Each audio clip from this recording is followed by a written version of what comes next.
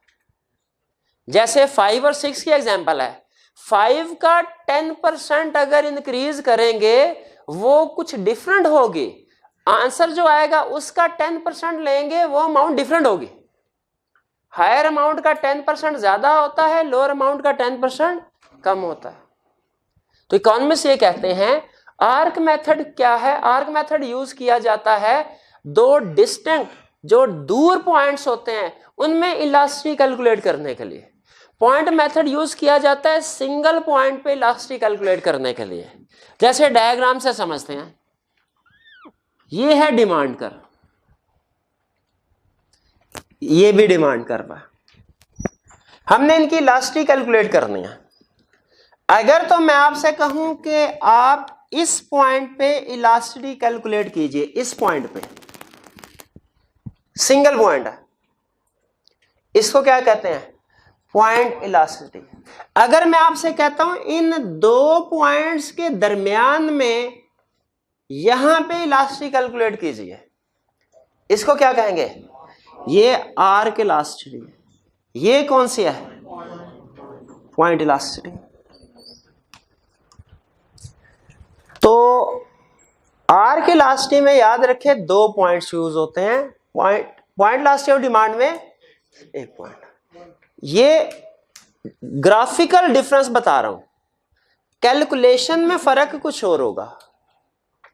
तो मुझे बताइए परसेंटेज मेथड में इलास्टिसिटी कैलकुलेट करने के लिए क्या करते हैं use, formula, percentage change in demand divide by percentage change इन। इस फार्मूला की एप्लीकेशन दो तरह से है, या परसेंटेज मेथड की फर्दर दो टाइप्स हैं, आर्क मेथड। दोनों में फर्क क्या है, आर्क मेथड में दो डिस्टिंक्ट पॉइंट्स हैं, ये आपके सामने डायग्राम बना दे। पॉइंट मेथड में सिंगल पॉइंट पे इलास्टिसिटी होती है, ये डायग्राम बना दे। क्लियर। अब सुनिए कैलकुलेशन के पॉइंट ऑफ व्यू से क्या फर्क है। ये तो डायग्राम के पॉइंट ऑफ व्यू से फर्क बता दिया ना, कैलकुलेशन के पॉइंट ऑफ व्यू से फर्क ये है कि अगर तो हम परसेंटेज कैलकुलेट करते हुए ओल्ड वैल्यू न्यू वैल्यू दोनों की एवरेज लें, ये आर्क मेथड है। और अगर हम परसेंटेज कैलकुलेट करते हुए सिर्फ single original value old value को बेस बनाएं, ये क्या है, पॉइंट मेथड। में कुछ बात समझ आए? नहीं, अभी कोई बात समझ नहीं, क्योंकि अभी बात चल रही है ज़बानी कलामी, percentage based on old value, percent based on average value. ये जब तक कैलकुलेशन खुल के हमारे सामने नहीं आएगी ना, ये बात समझ नहीं आनी। चलिए अब जरा कैलकुलेशन की तरफ चलते हैं। आप अपने सामने रखिए पेज 39, इसके एंड पे है calculation of elasticity an example of percentage method. इसको जरा पढ़िए, ये पास्ट पेपर का क्वेश्चन है, आई कैप के क्वेश्चन बैंक में भी मौजूद है।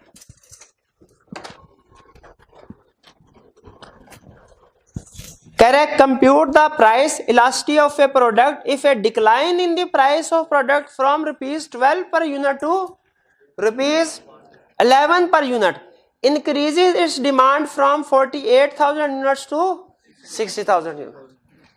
हमने क्या कैलकुलेट करना है, इलास्टिसिटी ऑफ डिमांड। क्वेश्चन आपके सामने है। सबसे पहली चीज मुझे बताइए कि क्या उसने मेंशन किया है कि आर्क मेथड से करें या पॉइंट से करें?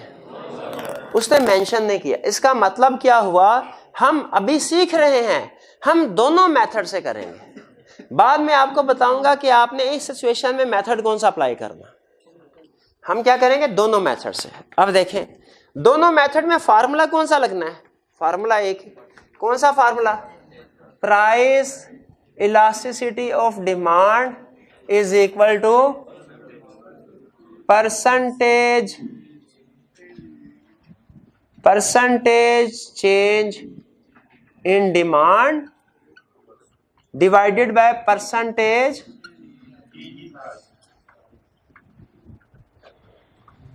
Change in price. भाई यही फॉर्मूला है। अभी देखें, पहले हम कर रहे हैं किस मेथड के जरिए, पहले पॉइंट मेथड से कर रहे हैं, पॉइंट मेथड। फॉर्मूला यही है। बताइए पॉइंट मेथड में जब परसेंटेज कैलकुलेट करते हैं तो ओरिजिनल वैल्यू को बेस बनाते हैं या कि ओरिजिनल और न्यू दोनों की एवरेज को, ओल्ड वैल्यू को। अब आपने एग्जाम में याद रखे सबसे पहला काम क्या करना है, ये साइड पे टेबल जरूर बना लेना है। ये टेबल आपने लाजमी बनाना है। ये आगे हमारे पास प्राइस, ये है डिमांड, यहां पे चेंज। क्योंकि कैलकुलेशंस करते हुए बार बार अगर क्वेश्चन पेपर पे देखेंगे तो गलती का खतरा होता है। आपने अगर छोटा सा टेबल बना के ये सारे क्वेश्चन की इंफॉर्मेशन इस टेबल में पुट कर दी ना, फायदा क्या होगा, क्वेश्चन, अब आपने क्वेश्चन पेपर साइड पे रखना है, सारी इंफॉर्मेशन आपको यहीं से मिल जाएगी।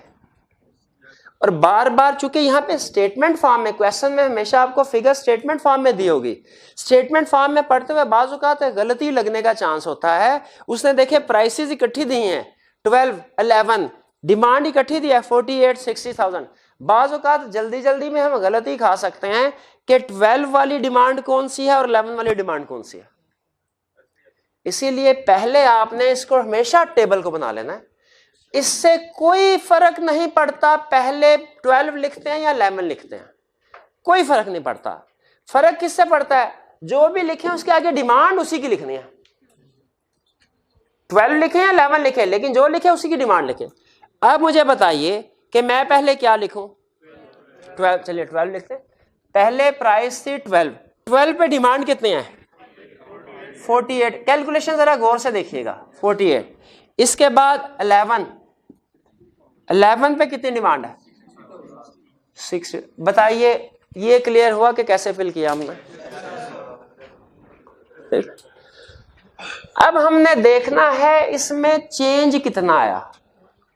चेंज करने के लिए सुन लें, या तो ऊपर वाली फिगर से नीचे वाली फिगर माइनस कर लें, या नीचे वाली फिगर से ऊपर वाली फिगर माइनस करने, कोई फर्क नहीं पड़ता, कोई फर्क नहीं पड़ता। चेंज कैलकुलेट करने को मैं अपने घर से कॉलेज आने का फासला बताऊं या कॉलेज से घर जाने का फासला बताऊं, कोई फर्क नहीं पड़ता, वो तो उतना ही है। तो चेंज पॉइंट ए से बी पे हो, बी से कोई फर्क नहीं पड़ता। कुछ स्टूडेंट कहते हैं नहीं सर उससे पहले ये वाली इंफॉर्मेशन दी है ना, इसमें से इसको लेस करें, वो कर दें, वो भी ठीक है, कोई इशू नहीं है।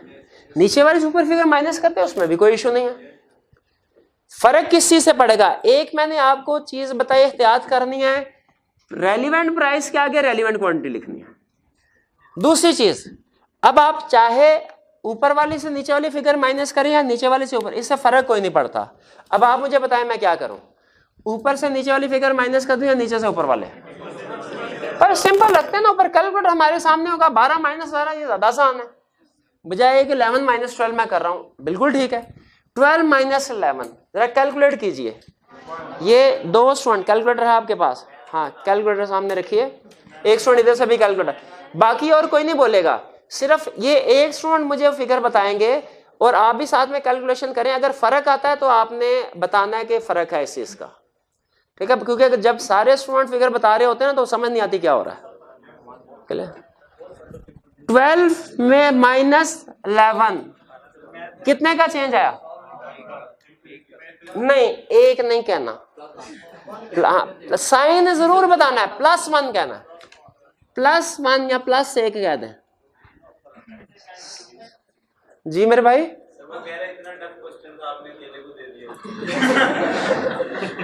भाई अभी आ गया, अभी पिक्चर शुरू हुई है मेरे भाई। अब देखें 12, अब देखें अगर यहां पे ऊपर से नीचे वाली फिगर माइनस की है, इधर भी इसी तरह चलना है,